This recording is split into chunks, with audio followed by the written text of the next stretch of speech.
இன்னாருன்னு சொன்னால் புரியுமா? அது கொஞ்சி கொஞ்சி பேசுறது கண்ணில் தெரியுமா? உலகே அழிஞ்சாலும் உன் உருவம் அழியாதே.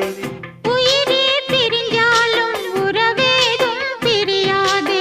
உண்ணாமல் உறங்காமல் உன்னால் தவிக்கும் பொண்ணு மணியின் நெஞ்சுக்குள்ளே இன்னாருன்னு சொன்னால் புரியுமா?